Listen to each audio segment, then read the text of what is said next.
Assalamualaikum warahmatullahi wabarakatuh. Dan semangat pagi teman semua. Jumpa lagi dengan saya Amr Hobson di channel ini. Nah, pada video kali ini kembali saya melanjutkan pembahasan tentang soal-soal untuk persiapan menghadapi pretest PPG perjabatan ataupun dalam jabatan tahun ini. Nah, di sini kembali saya membahas soal-soal yang berkaitan dengan kemampuan dasar numerasi, ya. Baik, kita langsung saja ya masuk ke pembahasan soal-soalnya.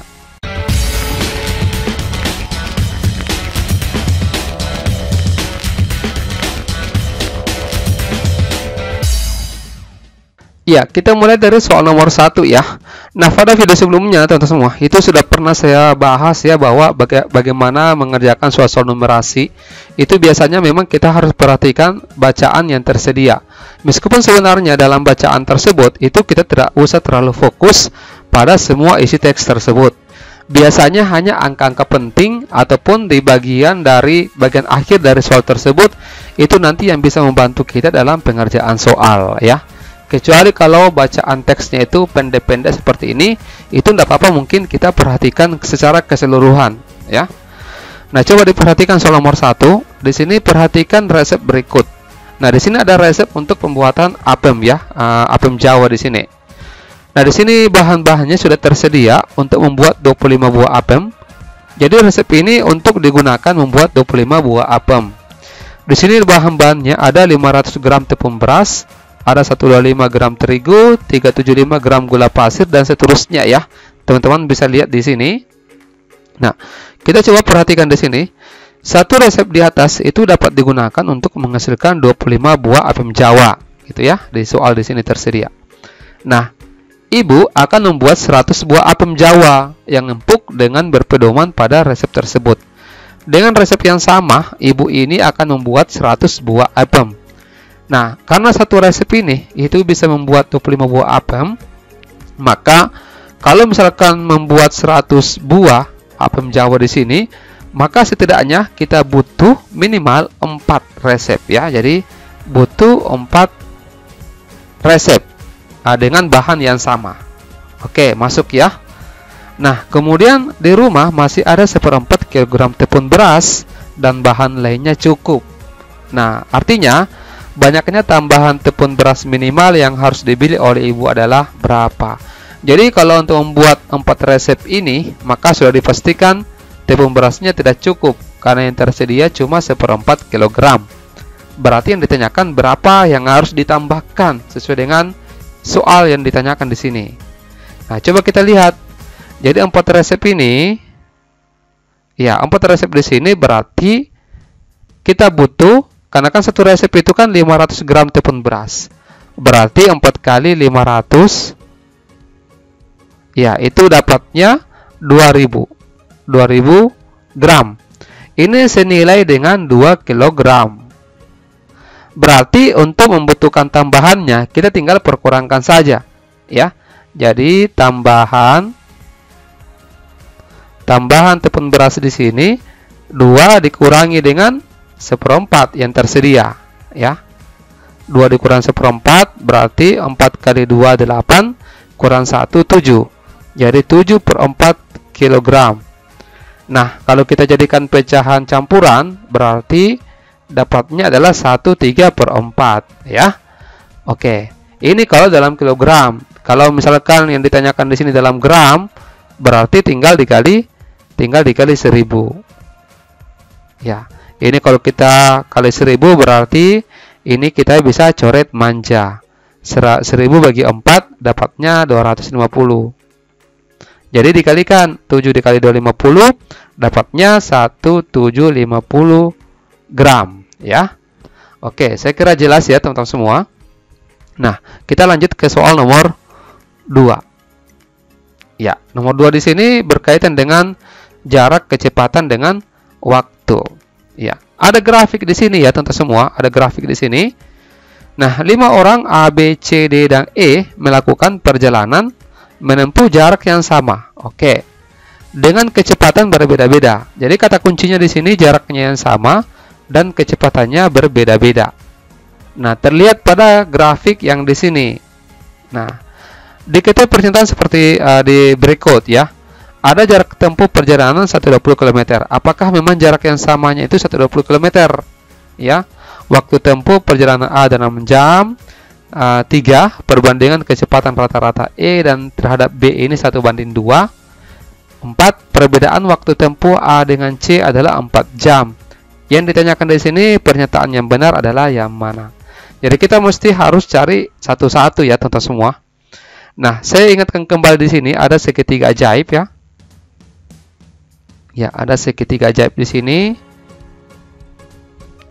Nah, di sini jarak, kecepatan, waktu ya, JKW. Jadi kalau misalkan jarak yang ditanyakan berarti kecepatan dikali waktu.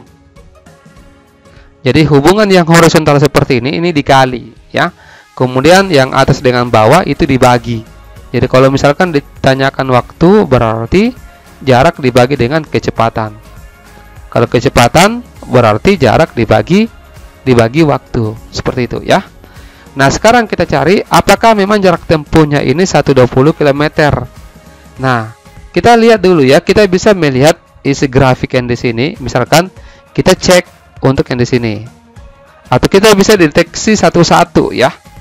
Jadi di sini kita buat S sama dengan V dikali T. Oke. Oh, bukan V dikali T. Jarak saya pakai simbol yang lain ya. Ini kebiasaan menggunakan simbol SVT. Ya, kita kembali ke sini. Ya, kita harus sound system ya. Jarak sama dengan kecepatan dikali waktu. Untuk A di sini kecepatannya berapa? Kecepatannya itu adalah 24. Ini ya, teman-teman. Ini. Kemudian waktunya, ini kan waktunya yang horizontal begini. Waktunya itu kira-kira dapat, bukan kira-kira ya. Ini menunjukkan 5 di sini. Oke. Kemudian untuk B di sini itu kecepatannya 10. Ya, kita lihat grafiknya ya, teman-teman. Kemudian waktunya ini 12, menunjukkan 12 di sini. Kemudian untuk C di sini berapa? Ini tengah-tengahnya ya. Tengah-tengahnya 6 dengan 10 berarti 8. Ya. Kemudian ini menunjukkan ini dekat-dekat dengan kalau kira-kira dapat 15 ya. 15 di sini karena ini tengah-tengahnya.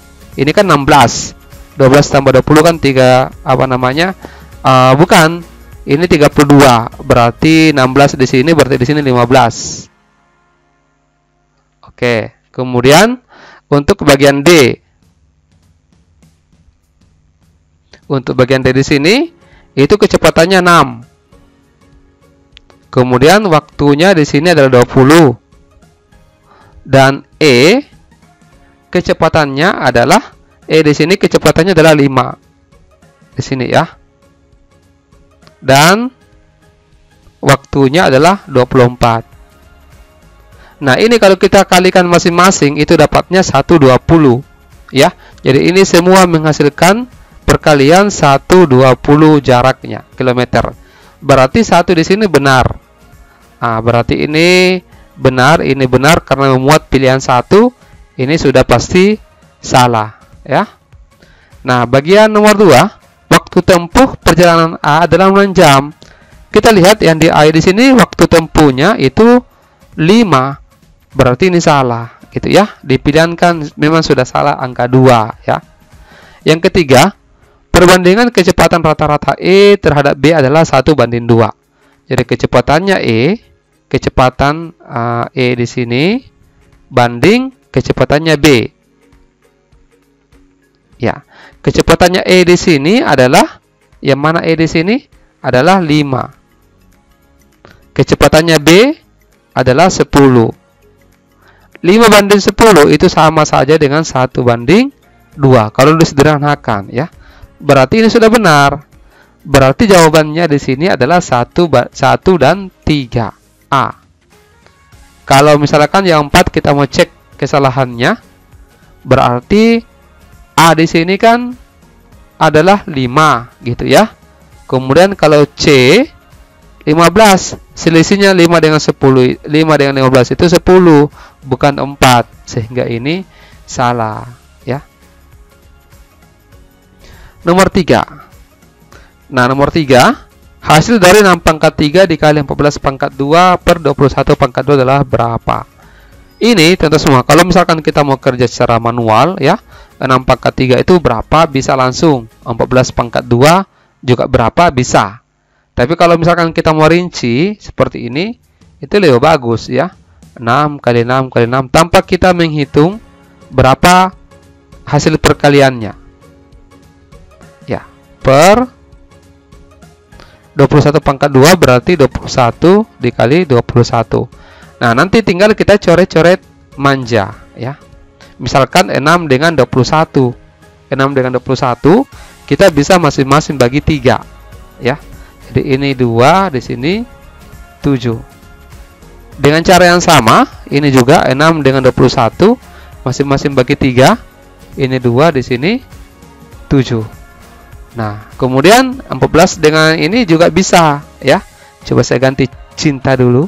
Misalkan warna apa ya bagus? Hitam. 14 bagi 7 itu 2. 14 bagi 7 2. Jadi tinggal kita kalikan. 2 kali 2 kali 6 kali 2 kali 2 itu nanti dapatnya 96 B. Ya. Oke. Saya kira jelas ya. Kita lanjut lagi ke soal nomor 4. Nah, nomor 4, biasanya kalau kita kerja soal seperti ini, itu kita kerja dengan cara merasionalkan penyebut ya. Tapi kalau misalkan sebelum kita rasionalkan penyebut, kalau misalkan ada bentuk akar yang bisa kita sederhanakan, tidak apa-apa, kita sederhanakan dulu ya. Misalkan begini, 2 akar 54. Akar 54 ini kan bisa diuraikan sebenarnya ya. Bisa kita tulis seperti ini. Akar 54 itu kita uraikan jadi 9 kali 6. Ya, karena kan 54 tidak bisa diakarkan gitu ya. Jadi kita cari berapa kali berapa yang menghasilkan 54 gitu. Kemudian ditambah dengan 4 kali 6 ini 4 kali 4 akar. 6 ini karena sudah tidak bisa ya, ditulis saja seperti ini 6. Nah, kemudian 12 kita bisa uraikan menjadi 4 kali 3 ya. Mungkin tentu semua bertanya, kenapa akar 12 ini tidak dijadikan akar 6 kali 2 ya? Apakah tidak bisa seperti ini? Ini bisa sebenarnya ya, bisa. Tetapi dari 6 dengan 2 ini tidak ada yang bisa diakarkan, tidak ada yang bisa disederhanakan. Kalau akar 6 dengan 2 kan ya paling begini juga akhirnya. Tapi kalau misalkan akar 12 ini 4 kali 3, ini kan bisa disederhanakan. Yang bisa ditarik akarnya kan di sini 4. Akarnya 4 berapa? 2. Jadi bisa ditulis seperti ini.